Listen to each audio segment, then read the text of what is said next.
ప్రభువైన యేసుక్రీస్తు ప్రశస్తమైన నామంలో మరొకసారి మీకు ప్రత్యేకమైన వందనాలు తెలియజేస్తూ ఉంటున్నాం. మనము దేవుని కృపను బట్టి సజీవులుగా ఉండి మరొకసారి ఈ దినాన ఆయన మాటలు వినడం కొరకాయి ప్రభు ఇచ్చిన ఘనమైన ఈ సమయమును బట్టి దేవుని స్తుతిస్తూ ఉంటున్నాను. ప్రభునందు ప్రియులారా, భక్తుడైనటువంటి హిజ్కియా దేవుని స్తుతిస్తూ సజీవులు సజీవులే కదా నిన్ను స్తుతించెదరు, ఈ దినమున నేను సజీవుడనై నేను స్తుతించుచున్నాను అని భక్తుడు పలికినట్లుగా మనం ఈ దినాన సజీవంగా ఉండి దేవుని స్తుతించడానికి ప్రభు ఇచ్చిన ఈ ఘనమైన సమయం కొరకై ప్రభుని స్తుతిస్తూ ఉంటున్నాను. ఒకసారి మనం వాక్య భాగంలోనికి వెళదాం. దేవుని సహాయం కొరకు ప్రార్థించక మునుపు నేను ఒక వాక్యాన్ని చదువుతాను. దాన్ని బట్టి ప్రార్థించి కొంత సమయం ఆ వాక్యాన్ని మనం ధ్యానం చేద్దాం. దానియేలు గ్రంథము 3వ అధ్యాయం 29వ వచనాన్ని మన ధ్యాన భాగంగా చదువుదాం. కాగా నేనొక శాసనము నియమించుచున్నాను, ఏదనగా ఈ విధముగా రక్షించుటకు సమర్థుడగు దేవుడు గాక మరి ఏ దేవుడునో లేడు. కాగా ఏ జనులలో కానీ రాష్ట్రములో కానీ ఏ భాష మాట్లాడు వారిలో కానీ షడ్రకు మేషకు అబేద్నెగో అను వారి దేవుని ఎవడు దూషించునో వాడు తుత్తునీయులుగా చేయబడును, వాని ఇల్లు ఎప్పుడునూ పెంట కుప్పగా ఉండున. నేను చిన్న ప్రార్థన చేద్దాం. ప్రేమ కలిగిన మా తండ్రి, చదవబడిన వాక్య భాగాన్ని దీవించండి, ఆశీర్వదించండి. మీ వాక్యము ద్వారా మేము విశ్వాసములో బలపడుటకు సహాయపడమని యేసయ్య నామములో ప్రార్థించి వేడుకొనుచున్నాం తండ్రి, ఆమేన్. ప్రభునందు ప్రియులారా, దానియేలు గ్రంథములో చాలా అమూల్యమైనటువంటి సంగతులు వ్రాయబడ్డాయి. నేను కొన్ని విషయాల్ని మీ దృష్టికి తేవాలని నేను ఆశిస్తూ ఉంటున్నాను. దేవుని గురించిన సంగతులు చాలా విలువైనవి కనుక బైబిల్ గ్రంథములో దేవుని గురించిన అనేకమైన సంగతులు వ్రాయబడ్డాయి. ఇక్కడ మనం 3 విషయాల్ని ఈ దినాన మనము జ్ఞాపకం చేసుకుంటున్నాం. దేవుని యొక్క గుణలక్షణాలలోని 3 సంగతులు మనం జ్ఞాపకం చేసుకుంటున్నాం. మొట్టమొదటిగా నేను జ్ఞాపకం చేస్తాను మీకు 3వ అధ్యాయము 26వ వచనం. అంతటా నెబుకద్నెజరు వేడిమి కలిగి మండుచున్న ఆ గుండము వాకిలి దగ్గరకు వచ్చి, షడ్రకు మేషకు అబేద్నెగో అను వారులారా, మహోన్నతుడకు దేవుని సేవకులారా, బయటికి వచ్చి నా యొద్దకు రండని పిలువగా షడ్రకు మేషకు అబేద్నెగో అగ్నిలో నుండి బయటికి వచ్చిరి. చూడండి, ఈ భాగం మనకు బాగా తెలిసిన వాక్యం ఇది. నెబుకద్నెజరు అనేటువంటి రాజు ఓ పెద్ద విగ్రహాన్ని మైదానములో నిలవబెట్టి, ఈ దేశంలో ఉన్న వాళ్ళందరూ కూడా దానికి సాష్టాంగ పడండి, లేకపోతే ఇది అగ్నిగుండంలో వేస్తానని అగ్నిగుండాన్ని సిద్ధం చేశాడు. అయితే ఆ దేశంలో ఉన్న వాళ్ళందరూ కూడా రాజు యొక్క ఆజ్ఞను శిరస వహించి ఆ బంగారు ప్రతిమను వారు పూజించారు, మ్రొక్కారు, ఆరాధించారు. అయితే షడ్రకు మేషకు అబేద్నెగో అయినటువంటి వారు పూజించలేదు, మ్రొక్కలేదు, ఆరాధించలేదు. వారి విరోధులు రాజు దగ్గరికి వెళ్ళి, ఇదిగో ఈ ముగ్గురు నీ యొక్క ఆజ్ఞను వారు తిరస్కరించారని చెప్పి వారి మీద ఫిర్యాదు చేశారు. అప్పుడు నెబుకద్నెజరు వారితో మాట్లాడుతూ, నేను నిలవబెట్టిన ఈ బంగారు ప్రతిమను మీరు ఎందుకు నమస్కరించలేదు? అది నాకు వినబడింది, అది నిజమేనా అని 3వ అధ్యాయం 14వ వచనంలో చెప్పాడు. చెప్పి మరలా వారిని ఏమన్నాడంటే, ఇదిగో బాకా, పిల్లంగ్రోవి, పెద్ద వీణె, వీణె, సింఫోనియా, విపంచిక, సకల విధములకు వాద్య ధ్వనులను మీరు విను సమయంలో సాగిలపడి నేను చేయించిన ప్రతిమకు నమస్కరించుటకు సిద్ధముగా ఉండిన ఎడల సరి, లేని ఎడల ఈ అగ్నిగుండంలో వేడిమి కలిగిన అగ్నిగుండంలో మీరు వేయబడుదురు. నా చేతిలో నుండి మిమ్మను విడిపింపగల దేవుడు ఎక్కడున్నాడు అని రాజు మాట్లాడాడు. వాస్తవంగా మొదటిసారి వాళ్ళు లోబడినప్పుడే అగ్నిగుండంలో వేయాలి, కానీ నెబుకద్నెజరు కొన్ని విషయాలు కొంత మంచివాడిగా మనకు కనబడతా ఉన్నాడు. కొంత సమయం మనం పాటించి వారికి మరి ఒక అవకాశం ఇచ్చాడు. మీరు ఇప్పుడైనా సరే వాయిద్యాలు వాయించినప్పుడు మీరు సాగిలపడారా సరి, లేకపోతే అగ్నిగుండంలో వేయబడతారని వారిని బెదిరించినట్టుగా మనం చూడగలుగుతుంటున్నాం. వారికి అగ్ని వంటి మహాశ్రమ వారు ఎదుర్కొన్నట్టుగా మనం చూడగలం. షడ్రకు మేషకు అబేద్నెగోలు చాలా నమ్మకస్తులుగా దేవుని సేవించినట్టుగా మనం చూడగలం. 1వ అధ్యాయంలో వారు దేవునికి సాక్షులుగా ఉన్న సందర్భాన్ని గురించి 8వ వచనంలో వ్రాయబడి ఉన్నది. 8వ వచనం, 1వ అధ్యాయం 8.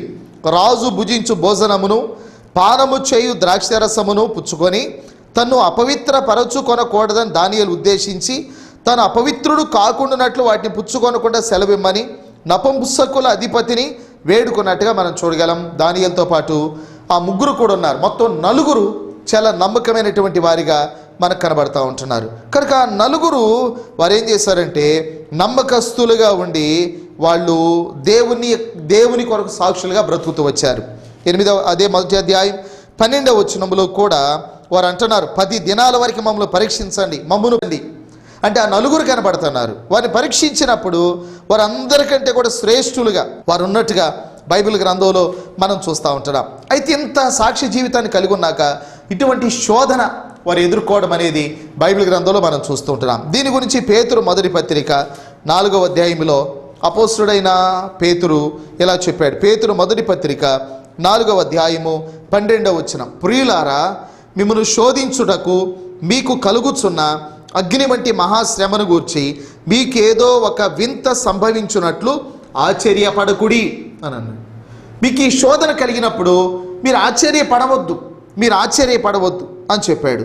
ఆ తర్వాత ఏమన్నాడంటే, క్రీస్తు మహిమ బయలుపరచబడినప్పుడు మీరు మహానందముతో సంతోషించు నిమిత్తము క్రీస్తు శ్రమలలో మీరు పాలివారై ఉన్నంతగా సంతోషించండి.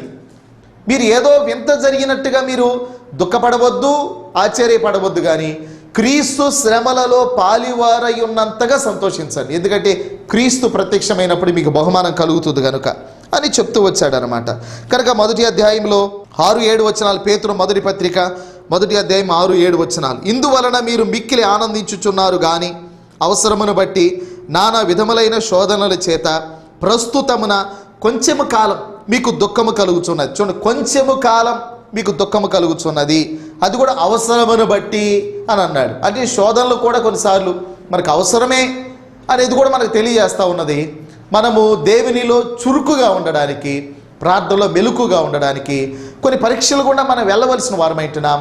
అలాగ పరీక్షింపబడితేనే మన నిజ విశ్వాసం ఏంటో అది బయలుపరచబడుతుంది. 7వ వచనంలో చెప్పాడు, నశించిపోవు సువర్ణము అగ్ని పరీక్ష వలన శుద్ధపరచబడుచున్నది కదా, దానికంటే అమూల్యమైన మీ విశ్వాసము ఈ శోధనల చేత పరీక్షకు నిలిచినదై యేసుక్రీస్తు ప్రత్యక్షమైనప్పుడు మీకు మెప్పును మహిమయు ఘనతయు కలుగుటకు కారణమగును అని చెప్పాడు. కాబట్టి శోధనలు అనేవి మనకు రాబోయే కాలంలో మెప్పు, మహిమ, ఘనత కలగడానికి అవి కారణం అని బైబిల్ మనకు తెలియజేస్తూ ఉన్నది.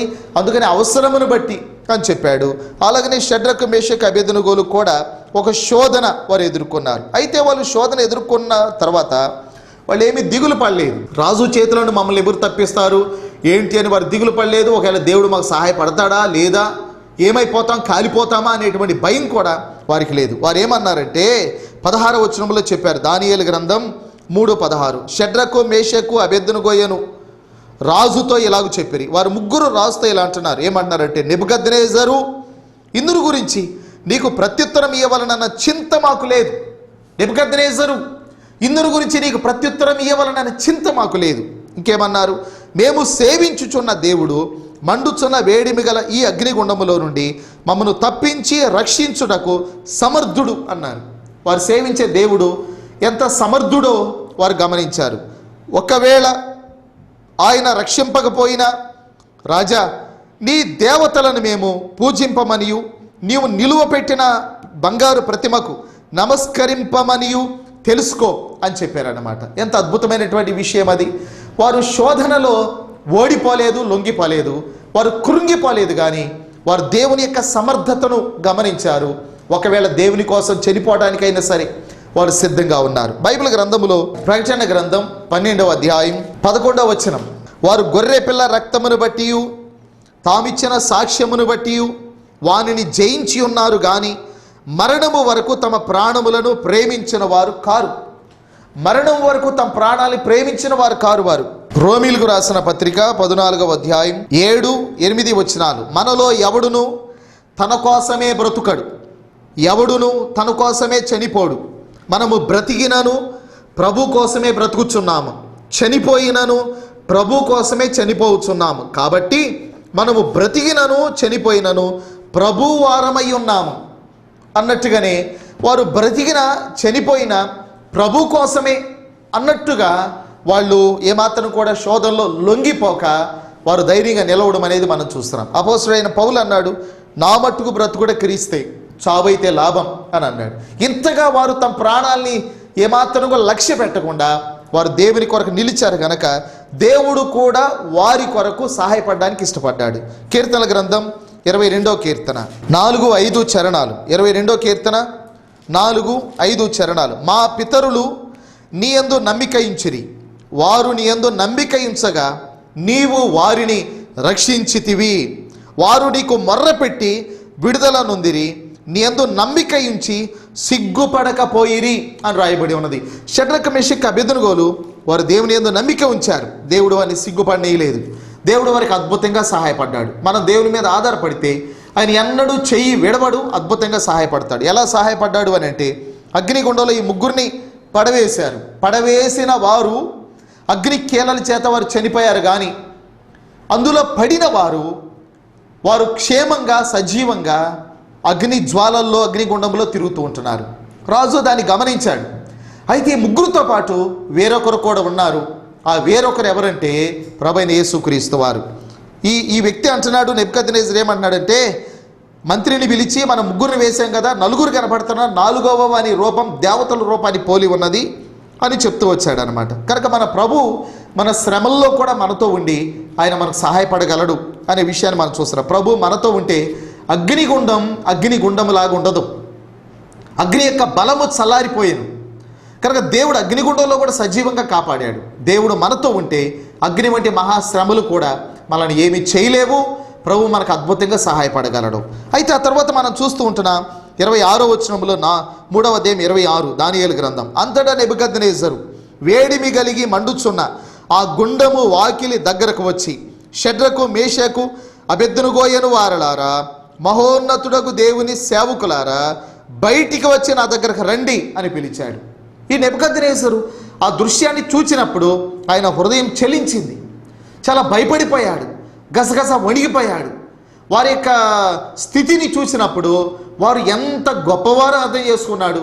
వారి దేవుడు ఎంత గొప్పవాడో రాజు అర్థం చేసుకున్నట్టుగా మనం చూడగలం. ఏమంటున్నాడంటే, మహోన్నతుడకు దేవుని సేవకులారా అని అన్నాడు. అంటే వారి దేవుడు మహోన్నతుడు అనే విషయాన్ని నెబుకద్నెజరు జ్ఞాపకం చేసుకున్నాడు. 4వ అధ్యాయము 2వ వచనం దానియేలు గ్రంథం 4:2 మహోన్నతుడకు దేవుడు నా ఎడల చేసిన అద్భుతములను సూచిక క్రియలను మీకు తెలియచేయుటకు నాకు మనస్సు కలిగాను. అంటే మహోన్నతుడైన దేవుడు, అద్భుతాలు చేసే దేవుడు ఆయన.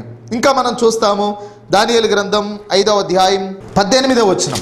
5వ అధ్యాయం 18వ వచనం రాజా చిత్తగించుము, మహోన్నతుడకు దేవుడు మహద్దశను, రాజ్యమును, ప్రభావమును, ఘనతను నీ తండ్రియగు నెబుకద్నెజరు నాకు ఇచ్చాను. మహోన్నతుడైన దేవుడు అంట రాజ్యాన్ని, ప్రభావాన్ని, ఘనతను, మహద్దశను ఇచ్చేవాడు. మహోన్నతుడైన దేవుడు ఏమేమి చేసేవానిగా ఉన్నాడో వాక్యంలో మనం చూస్తూ ఉంటున్నాం.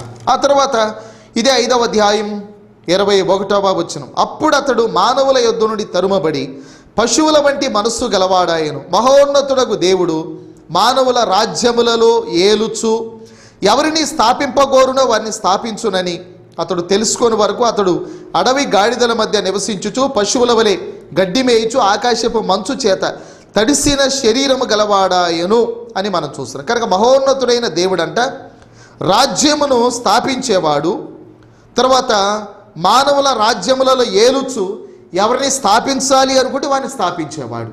కనుక దేవునికి సమస్తం మీద అధికారం ఉన్నదని ఇందులో చూస్తున్నాం. 7వ అధ్యాయం ఇదే దానియేలు గ్రంథం 7వ అధ్యాయం 18వ వచనం అయితే మహోన్నతుని పరిశుద్ధులే రాజ్యాధికారమునందుదురు, వారు యుగ యుగములు యుగాంతముల వరకు రాజ్యమేలుదురు. మహోన్నతుని యొక్క పరిశుద్ధులు రాజ్యాన్ని ఏలతారు. ఈ లోక రాజ్యాలు అశాశ్వతమైనవి.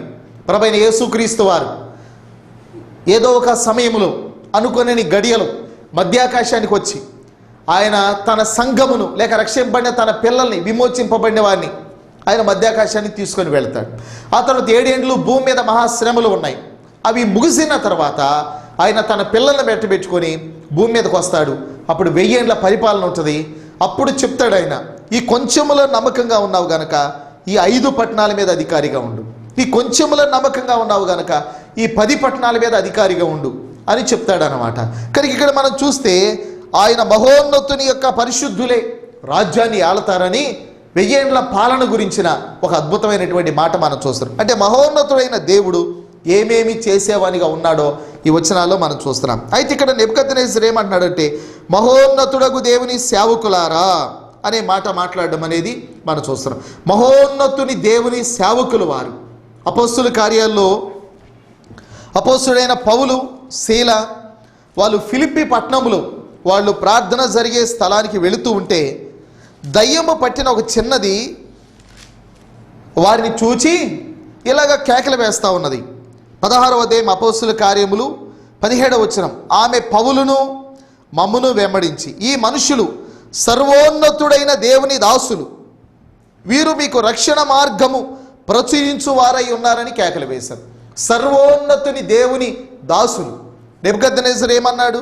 మహోన్నతుడకు దేవుని సేవకులు. కనుక సేవకులు అంటే లేక దేవుని సేవ చేసేవారంటే వారు మహోన్నతుడైన దేవుని సేవకులు వారు, సర్వోన్నతుడైన దేవుని దాసులు వారు అనే విషయాన్ని వారు గమనించడం అనేది మనం చూస్తూ ఉంటున్నాం. దానిని బట్టే దేవుని పని చేసేవారిని మనము ఘనపరచవలసిన వారమైంటున్నాం. దేవుని పని చేసేవారిని మనం ఘనపరచాలి. ఎందుకంటే వాళ్ళు మహోన్నతుడైన దేవుని సేవకులు, సర్వోన్నతుడైన దేవుని దాసులు గనక వారిని మనం ఘనపరచాలి అని బైబిల్ గ్రంథం మనకి తెలియజేస్తూ ఉన్నది. మీ పైన నాయకులుగా ఉన్నవారిని మీరు మరి ప్రేమించాలి, లోబడాలి, వారి మాట వినాలి, వారికి లోబడి మీరు వారి మాటలు వినాలని బైబిల్ హెబ్రీలకు రాసిన పత్రిక 13వ అధ్యాయంలో వ్రాయబడి ఉన్నది. హెబ్రీ పత్రిక 13వ అధ్యాయం 17వ వచనం. మీ పైన నాయకులుగా ఉన్నవారు లెక్క ఒప్ప చెప్పవలసిన వారి వలె మీ ఆత్మలను కాయిచున్నారు. వారు దుఃఖముతో ఆ పని చేసిన ఎడల మీకు నిష్ప్రయోజనము గనుక దుఃఖముతో కాక ఆనందముతో చేయనట్లు వారి మాట విని వారికి లోబడి ఉండుడి అని చెప్పాడు. కనుక వారు సర్వోన్నతుడైన దేవుని సేవకులు, మహోన్నతుడైన దేవుని సేవకులు కనుక వారి మాట విని వారికి లోబడి ఉండండి, వారిని గౌరవించండి, వారిని సన్మానించండి అని బైబిల్ మనకి స్పష్టంగా తెలియజేస్తా ఉన్నది. కనుక వీరి దేవుడు ఎలాంటి వాడో నెబుకద్నెజరు చెప్పాడు. మన దేవుడు మహోన్నతుడు అని చెప్పాడు. అంటే అందరి గొప్పవాడు, అందరికంటే ఉన్నతుడు, అందరికంటే పైన ఉండువాడు అనే అర్థాలని మనం చూస్తూ ఉంటున్నాం. మన దేవుడు మహోన్నతుడు అని మనం చూస్తున్నాం. రెండవదిగా ఇదే 3వ అధ్యాయం దానియేలు గ్రంథం 3వ అధ్యాయం 28వ వచనంలో నెబుకద్నెజరు ఇంకొక మాట చెప్పాడు. 3:28 నెబుకద్నెజరు అంటున్నాడు, షడ్రకు, మేషకు, అబేద్నెగోయను వీరి దేవుడు పూజార్హుడు అన్నాడు. మొట్టమొదటిసారిగా ఏమో మహోన్నతుడు వారి దేవుడు అన్నాడు, మహోన్నతుడు. రెండవసారి అంటున్నాడు వీరి దేవుడు పూజార్హుడు అంటున్నాడు. పూజార్హుడు అనే మాట మనం చూస్తూ ఉంటున్నాం. కనుక నెబుకద్నెజరు అగ్నిగుండములో జరిగిన దృశ్యాన్ని గమనించినప్పుడు అతని హృదయం మారింది. వారి దేవుడు పూజార్హుడు అని జ్ఞాపకం చేసుకున్నాడు. నెబుకద్నెజరుకి ఐగుప్తును పరిపాలించిన ఫరోకి చాలా వ్యత్యాసం ఉన్నది. బబులోను సామ్రాజ్యాన్ని పరిపాలించిన నెబుకద్నెజరు మెత్తని మనస్సు గలవాడే దేవుని తట్టు తిరగడం అనేది మనం చూడగలుగుతుంటున్నాం. కానీ ఐగుప్తును పరిపాలించిన ఫరో కఠినుడుగా మనకు కనబడుతున్నాడు. ఆయన దేవుని గురించి ఎలా మాట్లాడాడో నిర్గమాకాండం 5వ అధ్యాయంలో చూస్తాం మనం. నిర్గమాకాండం 5వ అధ్యాయం 2వ వచనం. నిర్గమాకాండం 5వ అధ్యాయం 2వ వచనం. ఫరో నేను అతని మాట విని ఇశ్రాయేలీలను పోనిచ్చుటకు యెహోవా ఎవడు? నేను యెహోవాను ఎరుగను, ఇశ్రాయేలీలను పోనీయను అని చెప్పాడు. మోషే వెళ్ళి ఇదిగో మా దేవుడు నీ దగ్గరకు పంపించాడు, ఆయన ఇశ్రాయేలీల్ని విమోచించమని చెప్పాడు, విడిపించమని చెప్పాడు, ఆయన ఆరాధించాలంట, దూరంగా రమ్మని ఆయన పిలిచాడు అని అంటే ఫరో అంటున్నాడు కదా, నేను అతని మాట విని ఇశ్రాయేలీలను పోనిచ్చుటకు యెహోవా ఎవడు? నేను యెహోవాను ఎరుగను, ఇశ్రాయేలీలను పోనీయను అని చెప్పాడు. కనుక ఎంత కఠినుడో, ఎంత కఠినంగా మాట్లాడుతున్నాడో మనకు అర్థమైంది. అంత మాత్రమే కాదు, మరి అక్కడ కొన్ని అద్భుతాలు జరిగినాయి.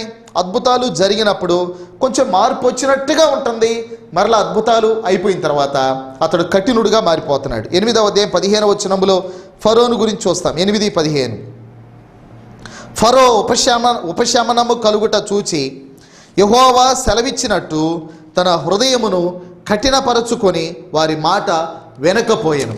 అదే 8వ అధ్యాయం 32వ వచనం. అయితే ఫరో ఆ సమయము కూడా తన హృదయమును కఠినపరుచుకొని జనులను పోనీయడాయను అని అన్నాడు. 9వ అధ్యాయం 34. అయితే ఫరో వర్షమును, వడగండ్లను, ఉరుములను నిలిచిపోవుట చూచి అతడును అతని సేవకులను ఇంకా పాపం చేయుచు తమ హృదయములను కఠినపరచుకొనిరి అని వ్రాయబడి ఉన్నది.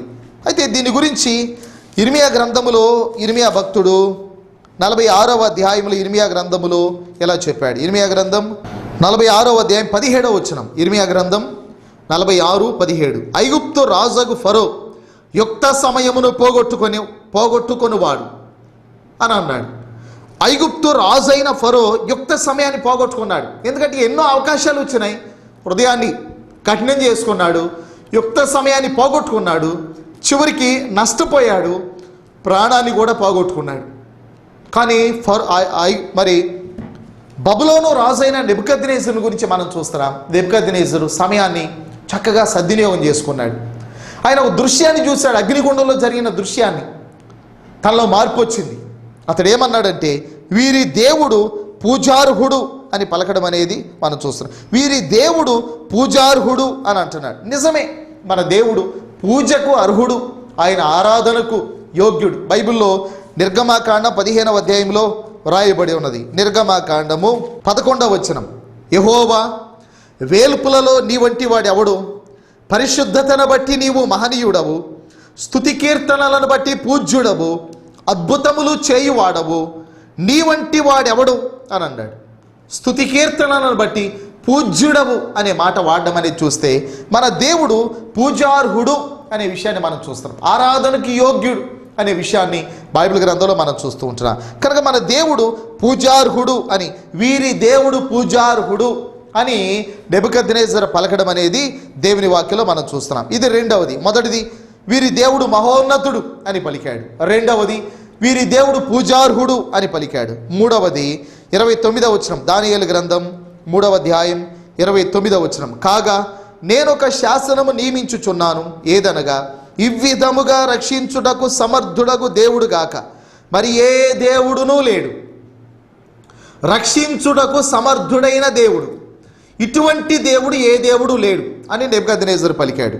3వ అధ్యాయం 17వ వచనంలో షడ్రకు మేషకు అబేద్నెగోలు అంటున్న మాట చూడండి. 3:17. మేము సేవించుచున్న దేవుడు మండుచున్న వేడిమి గల ఈ అగ్నిగుండములో నుండి మమ్మను తప్పించి రక్షించుటకు సమర్థుడు. వాళ్ళు అగ్నిగుండంలో వేయబడక మునిపే రక్షించడానికి తమ దేవుడు సమర్థుడు అని గమనించారు.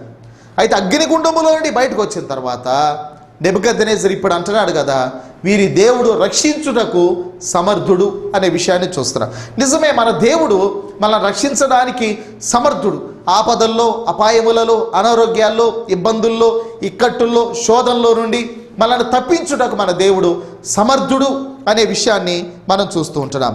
యోధా పత్రిక ఒకే ఒక అధ్యాయం ఉన్నది. ప్రకటన గ్రంథానికి ముందు యోధా పత్రిక ఒకే ఒక అధ్యాయము 24-25 వచనాలు. తొట్టిల్లకుండా మిమ్మను కాపాడుటకును తన మహిమ ఎదుట ఆనందముతో మిమ్మను నిర్దోషులుగా నిలవబెట్టుటకును శక్తిగల మన రక్షకుడైన అద్వితీయ దేవునికి సర్వయుగములు మహిమ కలుగునుగాక అని దేవుని స్తుతిస్తా ఉన్నారు. తొట్టిల్లకుండా మనల్ని కాపాడడానికి మన దేవుడు సమర్థుడు.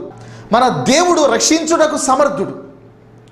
ఆయన ఆనాడు అగ్నిగుండంలో రక్షించడానికి సమర్థుడయ్యాడు. సింహాల బోనులో నుండి రక్షించడానికి సమర్థుడు.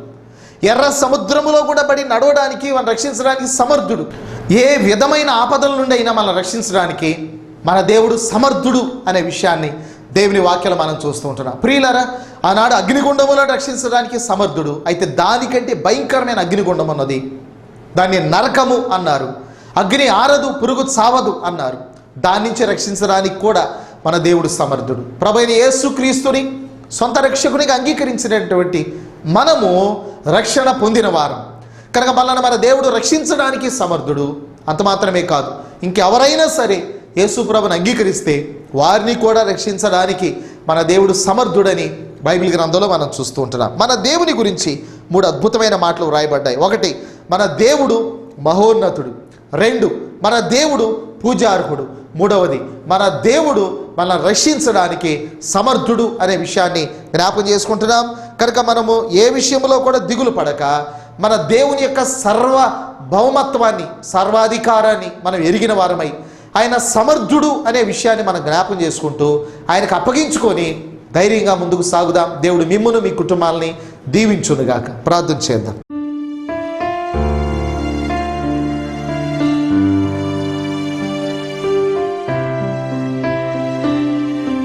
ప్రేమ కలిగిన మా తండ్రి, నెబుకద్నెజరు పలికినటువంటి మాటలు మేము జ్ఞాపకం చేసుకుంటున్నాం. వీరి దేవుడు మహోన్నతుడు అని పలికాడు, వీరి దేవుడు పూజార్హుడు అని పలికాడు, వీరి దేవుడు రక్షించడానికి సమర్థుడు అని పలికిన మాటలు జ్ఞాపకం చేసుకుంటున్నాం. నాయనా, మీ యొక్క తండ్రి మహోన్నత్వాన్ని మేము జ్ఞాపకం చేసుకుంటూ మిమ్మల్ని స్తుతిస్తుంటున్నాను. మీరు ఒక్కరే పూజనీయుడు అని జ్ఞాపకం చేసుకుంటూ మిమ్మల్ని ఆరాధిస్తూ ఉంటున్నాం. నాయనా, మీరు మమ్మల్ని రక్షించడానికి సమర్థుడు అని ఎరిగిన వారమై ఎల్లప్పుడూ మీ మీద ఆధారపడడానికి ఇష్టపడుతూ ఉంటున్నాం. ఈ మాటలు విన్నటువంటి మీ పిల్లల్లో ఎవరైనా ఇంకానైనా అధైర్యపడుతూ ఉంటే వారి మాటల ద్వారా ధైర్యపరచబడిన వారై మీ మీద ఆధారపడడానికి కృప దయచేయండి. ఇంకా ఎవరైనా రక్షింపబడని వారిగా ఉంటే భయంకరమైన నరకాగ్ని గుండం నుండి తప్పించుకోవడానికి, రక్షింపబడడానికి వారికి కృప దయచేయండి. ఈ మాటల ఫలింపులోని తీసుకొని రమ్మని యేసయ్య నామంలో ప్రార్థించి వేడుకొనుచున్నాం తండ్రి, ఆమేన్. దేవుడు మిమ్ములను మీ కుటుంబాలను దీవించునుగాక. ప్రభు మీద ఆధారపడండి. ఆయన ఎన్నడూ మిమ్ములను సిగ్గునొందనియ్యడు. ఆయన మిమ్మల్ని కాపాడుటకు సమర్థుడు. రానున్నటువంటి శ్రమల కాలంలో కాపాడడానికి సమర్థుడు. రాబోతున్న భయంకరమైన నరకాగ్ని గుండం నుండి తప్పించడానికి కూడా సమర్థుడు. దేవుడు మిమ్మల్ని మీ కుటుంబాలను దీవించునుగాక. Praise the lord.